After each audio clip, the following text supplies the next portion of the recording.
அனைவருக்கும் வணக்கம். இன்னைக்கு டிஎன்ஏல என்ன செய்திகள் இருக்கு அப்படின்னு சொல்லி பார்ப்போம். என்ன கொடுத்திருக்காங்க அப்படின்னு சொல்லி பார்த்தீங்கன்னா, அமெரிக்காவின் 50% வரி விதிப்பால் தமிழக ஜவுளி ஏற்றுமதியாளர்களுக்கு கடும் பாதிப்பு அப்படின்னு சொல்லி கொடுத்திருக்கிறாங்க. அதாவது சமீபத்துல அமெரிக்கா வந்து நம்ம மேல 25% வரியை வந்து போட்டிருக்காங்க. அதுக்கப்புறமா டொனால்ட் ட்ரம்ப் என்ன பண்ணியிருக்காரு, இந்தியா வந்து ரஷ்யா கிட்ட இருந்து வாங்கக்கூடிய அந்த கச்சா எண்ணெயை நிறுத்தாம விட்டுட்டாங்க அப்படின்னா இன்னொரு 25% இந்தியா மேல வரி போடப்படும் அப்படிங்கிறத சொல்லியிருக்காங்க. இப்ப அமெரிக்கா இந்தியா மேல எவ்வளவு வரிகள் போடுறாங்கன்னா 50% வரிகளை வந்து போடுறாங்க. இதனால என்ன பாதிப்புகள் ஏற்படும் அப்படின்னு சொல்லி பாத்தீங்கன்னா, இந்தியாவிலும் சரி தமிழகத்திலும் சரி இந்த ஜவுளி துறைகளுக்கு வந்து ரொம்ப பாதிப்புகள் இருக்கிறதாக சொல்லி இருக்கிறாங்க. சரியா? சோ என்ன சொல்லியிருக்காங்க அப்படின்னு சொல்லி பாத்தீங்கன்னா, இந்த துறை சார்ந்த தொழிற்சாலைகள் கிட்டத்தட்ட 80% நிறுவனங்களாக இருக்காங்க. எல்லாமே எம்எஸ்எம்இஸா தான் இருக்காங்க. கிட்டத்தட்ட இந்திய அளவுல வேலை வாய்ப்புகள் உருவாக்குவதில் இவங்க வேளாண்மைக்கு அடுத்தபடியா 2வது இடத்துல இருக்காங்க. ஓகேவா?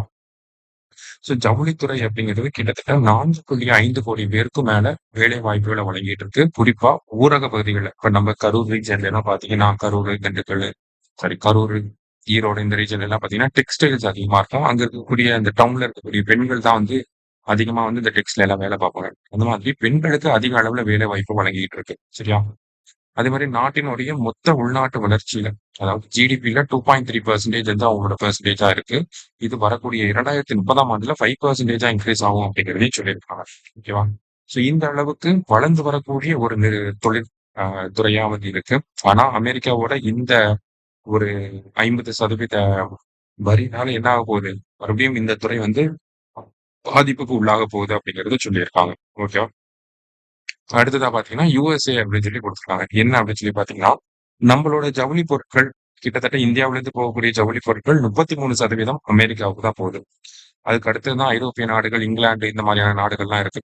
சோ இந்த வெஸ்டர்ன் கண்ட்ரிஸ்க்கு மட்டுமே கிட்டத்தட்ட நம்ம 53% நம்மளோட ஜவுளி பொருட்களை வந்து அனுப்பிக்கிட்டு இருக்கோம். சரியா? சோ இதனால என்ன ஆகுது, இப்ப 50% வரி விதிக்கப்பட்டிருக்கு அப்படின்னா நம்மளுடைய ஏற்றுமதிகள் எல்லாமே தடைப்பட்டு போகும். சரியா? இதனால பெரு அளவுல ஒரு பாதிப்புகள் வந்து ஏற்படும். அதுல குறிப்பா தமிழ்நாட்டுக்கு வந்து பாத்தீங்கன்னா இந்த டாலர் சிட்டி அப்படின்னு சொல்லக்கூடிய திருப்பூருக்கு ஒரு பெரிய பாதிப்பு வந்து இருக்கு. திருப்பூரை பொறுத்த வரைக்கும் பாத்தீங்கன்னா பின்னலாடை உற்பத்தி அப்படிங்கிறது அதிகமா இருக்கு. அங்க இருக்கக்கூடிய உற்பத்தி எல்லாமே செஞ்சு அதிகமா எங்க ஏற்றுமதி பண்றாங்க, 30% வந்து அமெரிக்காவுக்கு தான் ஏற்றுமதி பண்றாங்க. இப்ப 50% வரி விதிக்கிறதுனால என்ன ஆகுது, அமெரிக்கால இருக்கக்கூடியவங்க இந்த இந்தியன் டெக்ஸ்டைல் ப்ராடக்ட்ஸை வாங்காம வேற நாட்டோட டெக்ஸ்டைல் ப்ராடக்ட்ஸ் வாங்க ஆரம்பிப்பாங்க. இதனால இந்திய ப்ராடக்ட்டுக்கான டிமாண்ட் அப்படிங்கிறது கம்மியாகும். இந்தியன் ப்ராடக்ட்டை வாங்காம விட்டுருவாங்க. அப்ப ப்ரொடக்ஷன் கம்மியாகும். இதனால ப்ராஃபிட் அப்படிங்கிறது கம்மியாகும். சம்பளம் கொடுக்க முடியாம போகும். இதனால வேலையை விட்டு நிறைய பேர் நிப்பாட்ட ஆரம்பிப்பாங்க. இந்த மாதிரி பல பிரச்சனைகள் வந்து இருக்கு. சரிங்களா? சோ இவ்வளவு பிரச்சனைகள் இருக்கு அப்படிங்கறதான் இந்த இடத்துல நமக்கு கொடுத்துருக்காங்க. கிட்டத்தட்ட 2 லட்சம் பேருக்கு மேல வேலையே இழந்துருவாங்க அப்படிங்கிறத சொல்லியிருக்காங்க. ஏன்னா ஏற்றுமதி முடங்கி போனா என்ன ஆகுது, நமக்கு சம்பளம் கொடுக்க முடியாது. சம்பளம் கொடுக்க முடியாது அப்படிங்கிற காரணத்தினால என்ன பண்றாங்க, வேலையை விட்டு நிப்பாட்ட ஆரம்பிச்சிருவாங்க. சரியா? இன்னைக்கு டிஎன்ஏல அமெரிக்காவோட 50% வரினால என்ன தாக்கம் இருக்கு அப்படிங்கிறத பார்த்துக்கோம்.